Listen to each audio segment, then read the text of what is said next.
আজ আমি আলোচনা করব পুনর্বসু নক্ষত্র কর্কট রাশির মার্চ মাস কেমন যাবে সেই বিষয় নিয়ে।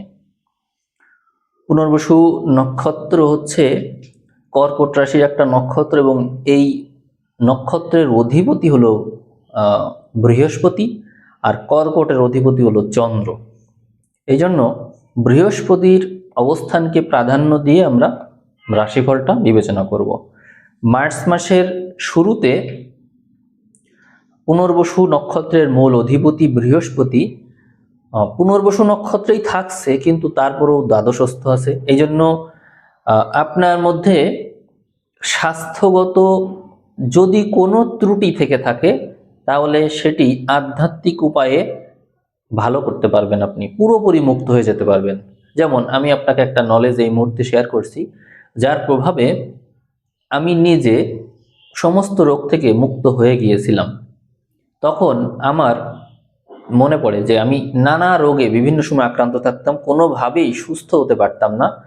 তা আমি ইউটিউবে খুঁজতে খুঁজতে জাস্ট শ্বাসের বিষয়ে জানলাম যে শ্বাস আমাদের যখন আমরা খাবার খাই তখন আমাদের শ্বাস যাদের বাম নাসা দিয়ে প্রবাহিত হয় এবং ডান নাসা বন্ধ হয়ে যায়, তারাই মূলত এই সবসময় অসুস্থ থাকে, তাদের খাবার ঠিকমতো হজম হয় না।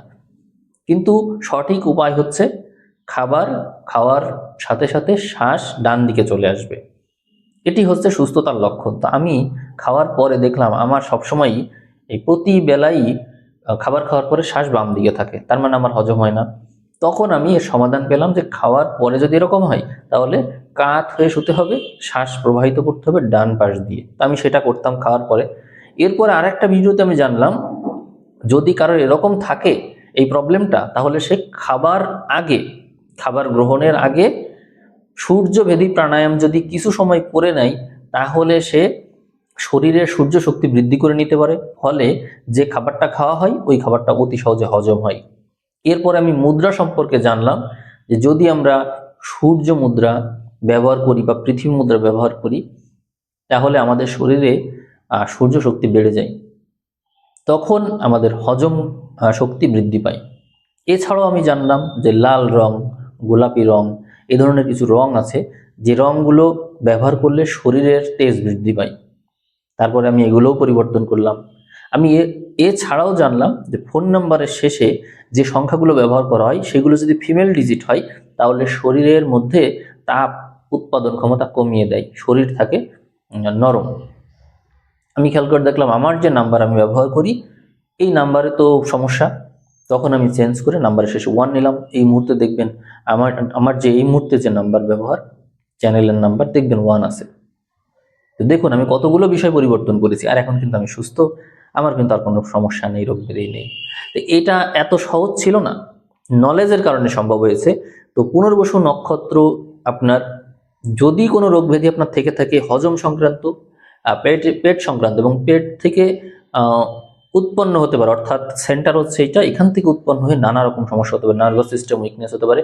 মূলত আমাদের পাকস্থলী থেকেই নানা রকম সমস্যার উৎপত্তি হয়ে থাকে। যদি মনে করেন যে এইটাই মূল সমস্যা তাহলে আমি যা বললাম এগুলো করতে পারেন, দেখবেন আপনিও সুস্থ হয়ে যাবেন। তো এই কথা বলার মূল কারণ হচ্ছে জন্ম নাড়িতে যদি শুভ গ্রহ আসে, বিশেষ করে আপনার যে নক্ষত্র সেটি যদি নিজ নক্ষত্রে ফিরে আসে তাহলে প্রাণ শক্তি পুনরুদ্ধার সম্ভব হয়, যেটি মার্চ মাসে আপনার পক্ষে সম্ভব। এখানে মার্চ মাসে পুরোটা সময় বৃহস্পতি মিথুনে থাকবে, দ্বাদশে থাকবে। এই জন্য আধ্যাত্মিক শক্তি দিয়ে করতে হবে, ওষুধ খেয়ে না, ওষুধে না। আপনি এক্সারসাইজ করতে পারেন, কিন্তু এক্সারসাইজের মাধ্যমেও যে খুব সুবিধা করতে পারবেন না এরকম হবে না। মূল কথা হলো আপনাকে আধ্যাত্মিক শক্তির ব্যবহার করতে হবে। যদি আপনি এটা করেন অবশ্যই আপনি সুস্থ হবেন এবং এই সুস্থতা নির্মূল করে দিবে, রোগ ব্যাধিকে টোটালি নির্মূল করে দিয়ে একটা জ্ঞান রূপ শক্তি নিয়ে আপনার মধ্যে অবস্থান করবে এবং ওই দুর্বলতার কখনোই আসবে না। এটি কিন্তু এই মার্চ মাস আপনার সাথে ঘটবে। তো যারা যারা অসুস্থ আছেন বা মনে করছেন আমার এই ধরনের প্রবলেম আছে তারা অবশ্যই যোগাযোগ করবেন। এখন আমরা স্বাস্থ্য বিষয়ে জানলাম যে স্বাস্থ্যগতভাবে আমরা ভালো থাকছি। এইবার আমরা সম্পদ বিষয়ে একটু দেখব যে এই মাসে সম্পদ নিয়ে কি কি ধরনের ঘটনা ঘটছে। স্বাস্থ্য নিয়ে আরেকটু কথা বলার দরকার, সেটি হচ্ছে আপনার যে স্বাস্থ্য বিষয়ক তারা, এই তারাটা যদি যে শুধু কর্কটে আছে বিষয়টা এরকম না। এই তারাটা কুম্ভতেও আছে, কুম্ভ মিন এই সমস্ত জায়গায়ও আছে। তো এই মাসে এই এই তারার উপর দিয়ে বেশ কিছু গ্রহ আমরা যেতে দেখব। যেমন এই মাসে মঙ্গল থাকবে, শুক্র থাকবে, আবার রবি থাকবে, এই তারাতে থাকবে এই মাসে। যার কারণে স্বাস্থ্য সংক্রান্ত বিষয়ে যাদের একটু হাই প্রেশার আছে তারা প্রবলেমে পড়তে পারেন। মাথা গরম হয়ে যায়, হঠাৎ করে মাথা গরম হয়ে যায়, প্রেশার সংক্রান্ত যে কোনো কিছু থাকলেই প্রবলেমে পড়তে পারেন। আবার যাদের মেজাজটা নিয়ন্ত্রণে থাকে না বা দুঃখবোধটা বেশি, তারা একটু সাবধান, কারণ স্ট্রোক করার সম্ভাবনা আছে এই মাসে। যদিও চিকিৎসা করলে বেঁচে যাবেন, কিন্তু তারপরও রিস্ক আছে, আপনারা অবশ্যই সাবধানে থাকবেন। অর্থাৎ যে কোনো কিছুকে দ্রষ্টা হিসেবে দেখবেন। আমি স্পিরিচুয়াল নলেজের মাধ্যমে আপনাকে বুঝাই যে আমি আপনাদের সাথে কথা বলছি, কিন্তু আমি আপনাদের সাথে কথা বললেও আমি হচ্ছি এখানে নিজেই বক্তা আবার নিজেই দর্শক। অর্থাৎ আমি যে কথা বলছি, কথা বলার সময় আমার সামনে ফোন আছে, সেই ফোনে আবার আমি দেখছি যে আমি কিভাবে কথা বলছি, কি করছি আমি, সেটি আমি দেখছি না। অর্থাৎ একই সাথে আমি বক্তা আবার আমি দ্রষ্টা, আমি দর্শক, আমি নিজেকে দেখছি, আমার কর্মকাণ্ড দেখছি। তো এইভাবে একই সাথে দুই ভূমিকা যদি আপনি পালন করতে পারেন তাহলে কখনো রাগ করতে পারবেন না।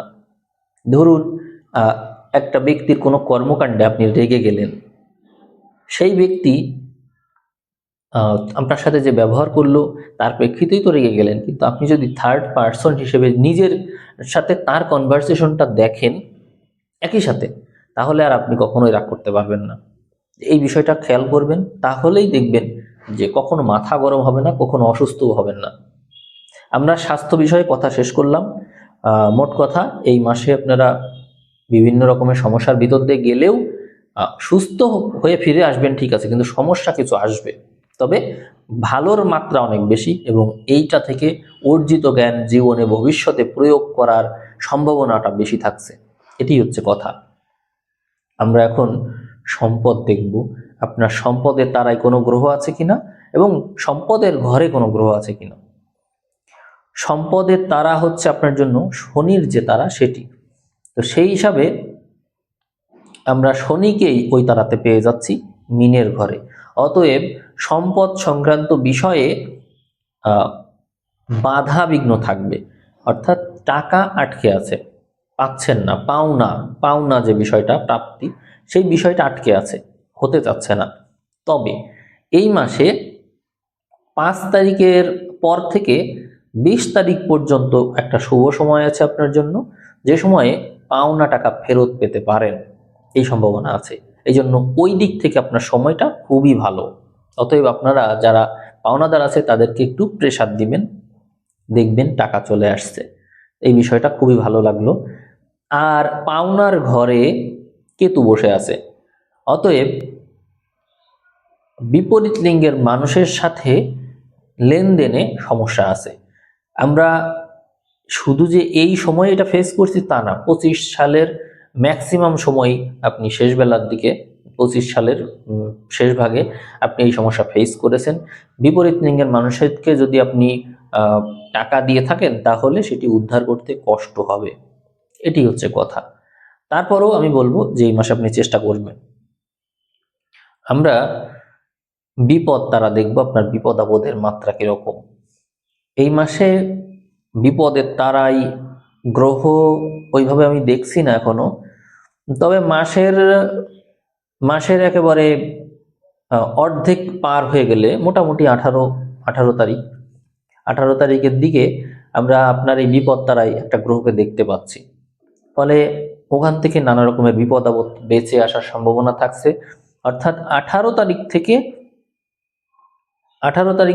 25 তারিখ পর্যন্ত আপনি একটা শুভ ফল পেয়ে যাচ্ছেন, বিপদ আপদ থেকে মুক্ত থাকছেন। যে কোনো বিপদ আপদ আসলে আপনি মুক্ত হয়ে যাবেন সেখান থেকে অতি সহজে। ওই যে স্বাস্থ্য বিষয়ে বলছিলাম একটু আগে, ওই বিপদেও যদি পড়েন তারপরও বেঁচে ফিরে আসবেন। তাহলে এই বিষয়ে একটা বড় ধরনের সেফটি আপনি পেয়ে গেলেন। এখন দেখব সুখ শান্তির মাত্রাটা কেমন থাকবে এই মাসে। তো খেমকারক যে তারা আছে সেটিতে কেতু এসে বসছে মাসের একেবারে শেষের দিকে।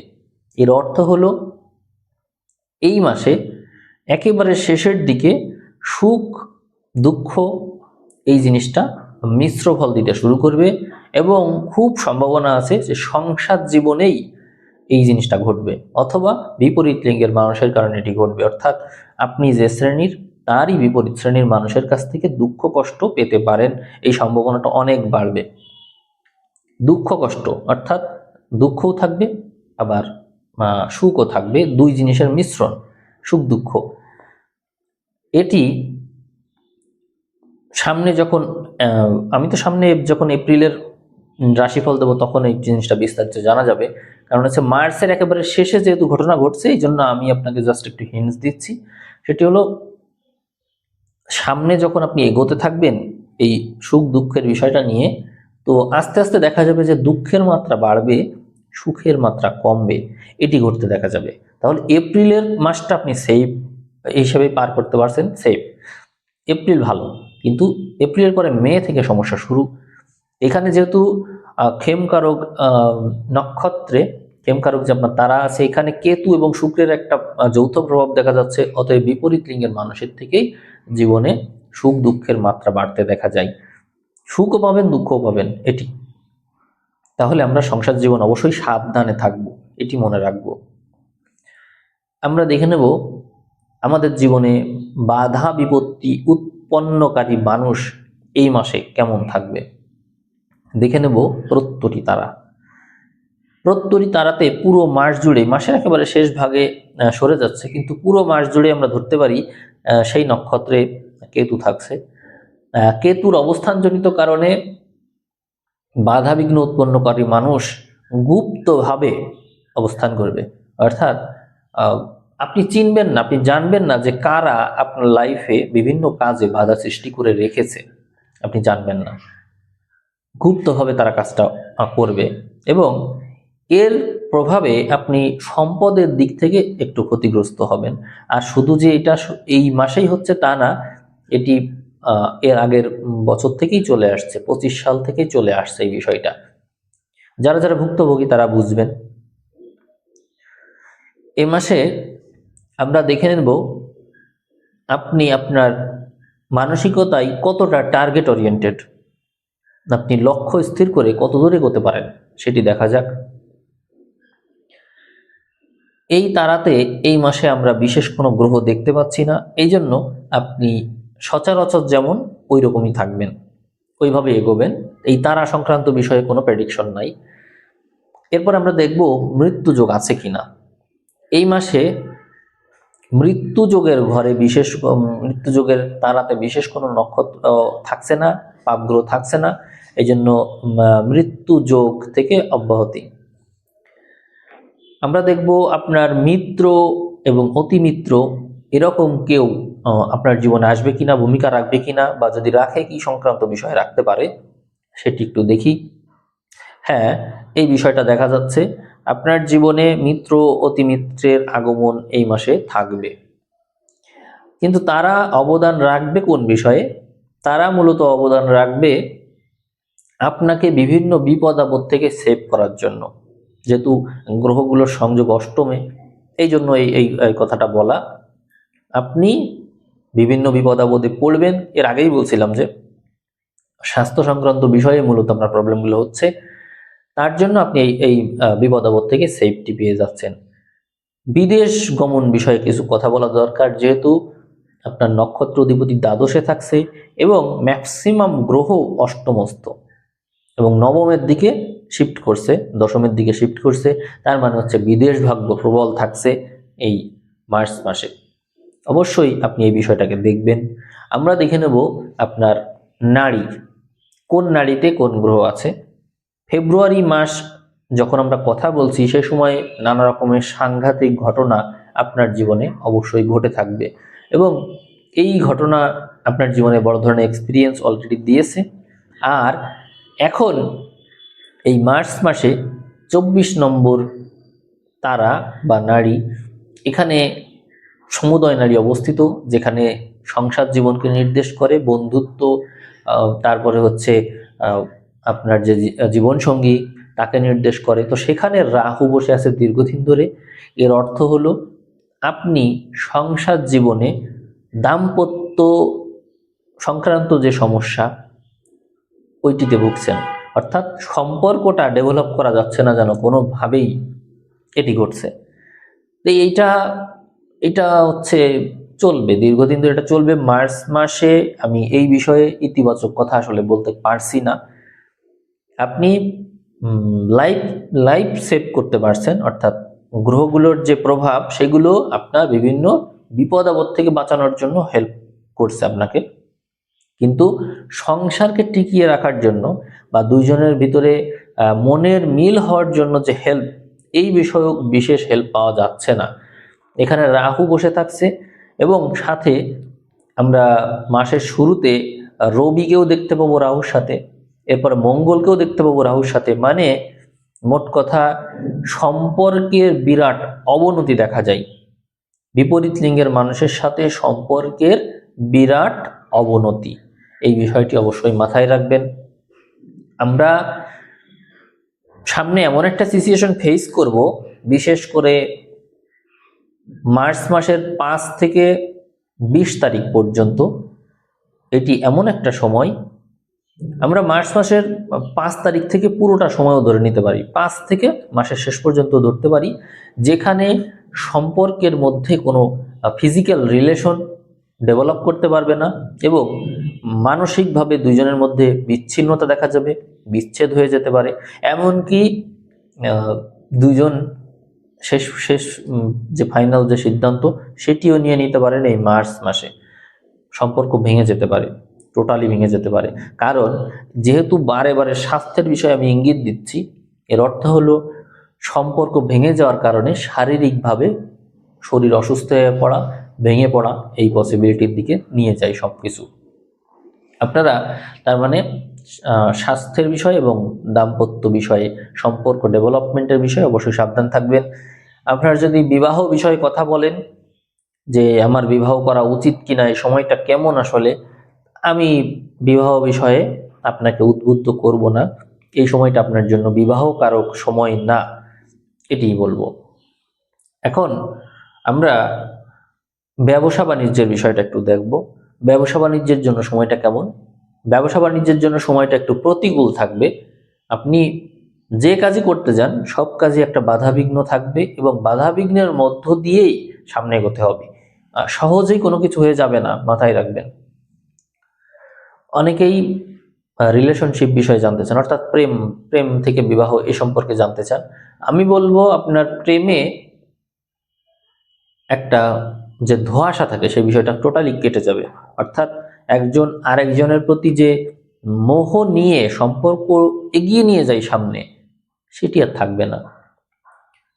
মোহই থাকবে না, সম্পর্কের মধ্যে তো মোহ থাকে, আসক্তি থাকে, সেটিই তো সম্পর্ককে সামনে নিয়ে যায়। এই মাসে তা থাকবে না। তাহলে আপনি বুঝুন কতগুলো সম্পর্ক ভাঙবে। সম্পর্ক ভাঙতে থাকবে, ক্রমাগত সম্পর্ক ভাঙতে থাকবে, আর আপনি হয়ে উঠবেন উদাসীন প্রকৃতির মানুষ, অর্থাৎ স্পিরিচুয়ালি ডেভেলপড মানুষ হয়ে উঠবেন আপনি। সব সম্পর্ক, কোনো সম্পর্ককেই আর আপনি বিশ্বাস করবেন না, এরকম টাইপের মানুষ আপনি হয়ে উঠবেন। আর এই পরিস্থিতি মার্চ মাসে অনেক অনেক বেশি বেড়ে যাবে। আপনি মূলত আপনার নিজেকে ফিরে পাবেন জুন মাস থেকে, নিজেকে ফিরে পাবেন, আর তখন থেকেই আপনার ডেভেলপমেন্ট শুরু হবে। তো সেই সময় আসলে তারপরে আমি আপনাকে বিবাহ বিষয়ক পরামর্শ হয়তো দিতে পারবো, কিন্তু এই মুহূর্তে বিবাহের জন্য আপনি মোটেও উপযুক্ত না। বরং যাদের সম্পর্ক আছে তারা টিকিয়ে রাখবেন, আর যারা সম্পর্ক ডেভেলপ করার চেষ্টা করছেন তারা চালিয়ে যান। কিন্তু সম্পর্ক ভাঙনের সময় এখন, মূলত সম্পর্ক স্পষ্ট হওয়ার সময়। যাদের সন্তান আছে, সন্তানের বিষয়টা নিয়ে একটু কথা বলা যায়। সন্তান এই সময় আপনার কথা শুনতে চাইবে না এবং মোবাইলের প্রতি আসক্তি থাকবে তাদের বেশি, গেম খেলা, তারপরে হচ্ছে আইটি সেক্টর নিয়ে কাজ করা, এই সমস্ত বিভিন্ন বিষয় নিয়ে কাজ করতে চাইবে এবং আপনি বিষয়টা নিয়ে খুব বিরক্ত থাকবেন, অর্থাৎ সন্তানের কাজকর্মে আপনি বিরক্ত থাকবেন। তো আমি রাশিফল যতটুকু বললাম, যদি এর ভিউ 5000 ক্রস করে তাহলে আপনাদের কমেন্টের ভিত্তিতে আপনারা যে বিষয় জানতে চাচ্ছেন তার ভিত্তিতে আমি আবার ভিডিও দেবো, এই মাসেই দেবো। এখন দেখি আপনাদের আপনাদের রেসপন্সটা কেমন সেটি আগে দেখি। তা আমি এখন মূলত রাশিফলটা শেষ করে দিব। জ্ঞানবাণী বই থেকে একটা উক্তি বিশ্লেষণ করি, তারপরে শেষ করছি। 33 নম্বর উক্তি, সেখানে বলছে, সুখ দেওয়াই কেবল প্রেম নয়, দণ্ড দেওয়াও প্রেম। আমরা সবসময় মনে করি যে আমি একজনকে সুখী করতে পারছি সেটিই প্রেম। না, দণ্ড দেওয়াও প্রেম, কারণ ওই দণ্ড ওই ব্যক্তিকে সংশোধনের পথে আনে। আমি যদি কাউকে দণ্ড দিই, কাউকে শাস্তি দিই, তাতে যদি সে ভালো হয়ে যায়, তাহলে কি তার আত্মার কল্যাণ হলো না? সে ভালো হয়ে গেল না? তাহলে এটি কি প্রেম না? এটি তো করুণা। একজনকে করুণা করছেন, কারণ যে ব্যক্তিকে একটু শাসন করলে সে পথে চলে আসতে পারে, তাহলে সেটি তো তার প্রতি উপকার। যে কিছু বোঝেই না, যাকে দণ্ড দিলে সে সংশোধনের পথে না এসে আরো উল্টো পথে চলে যায়, তাহলে তার সাথে এরকম আচরণ করে তো লাভ নেই, তাকে দণ্ড দিয়েও তো লাভ নেই, কারণ তাতে তার কোনো উপকার হয় না, তার আরো ক্ষতিই হয়। সেই ক্ষেত্রে অ্যাপ্রোচটা ভিন্ন হবে। তো আপনারা তাহলে বুঝলেন যে কাউকে আমি সুখী করতে পারলাম, এতেই আমি ভাবছি যে তার সাথে আমার প্রেমের সম্পর্ক ডেভেলপ করলো, যেটি সমাজে প্রচলিত। এটি কিন্তু টোটালি ভুল কথা। কেবল দণ্ড দেওয়াই প্রেম নয়, কেবল সুখ দেওয়াই প্রেম নয়, দণ্ড দেওয়া প্রেম, এটি হচ্ছে মূল কথা। আশা করি আপনারা উক্তিটির তাৎপর্য গভীরভাবে বুঝতে পেরেছেন।